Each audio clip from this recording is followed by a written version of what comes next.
सपा प्रमुख अखिलेश यादव ने बीजेपी सरकार पर जोरदार हमला बोला है। इटावा में एक कार्यक्रम के दौरान अखिलेश ने कहा कि बीजेपी सरकार के पास अब सिर्फ 400 दिन बाकी हैं और उसका समय खत्म होने वाला है। जहाँ बुराइयां हुई हैं, जहाँ बुराई हो रही है किसी काम को लेकर के, मान लीजिए स्वास्थ्य के क्षेत्र में हो गई है, दवाइयों को लेकर के शिकायतें हैं, बिजली को लेकर के शिकायतें हैं, बिजली नहीं आ रही उसकी शिकायत है, किसान को खाद नहीं मिली उसकी शिकायत है, डीएपी नहीं मिल पा रही उसकी शिकायत है, कीटनाशक दवाइयां महंगी हैं, जीएसटी कम होने के बाद भी महंगाई कम नहीं हुई है, जीएसटी में इतने संशोधन हुए, इतने कानून में कभी संशोधन नहीं हुए, सरकार में भेदभाव।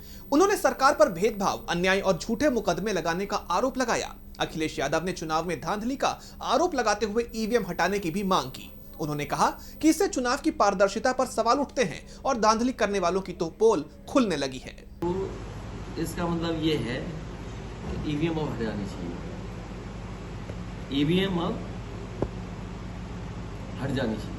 दुनिया के जो देश बात पूरी नहीं करने दे रहे हैं। अगर बीजेपी वाले ये कह रहे हैं कि हैक करते थे, तब किस मुंह जाएंगे ईवीएम से वोट पड़वाने?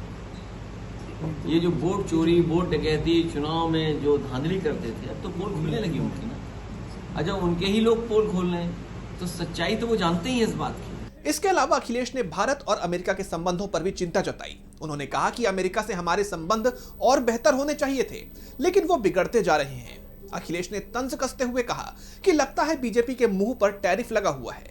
राजनीतिक जानकार अखिलेश के इन बयानों को 2027 के यूपी विधानसभा चुनाव से पहले होने वाले पंचायत चुनाव से जोड़कर देख रहे हैं। अब देखना यह है कि बीजेपी इन आरोपों का क्या जवाब देती है।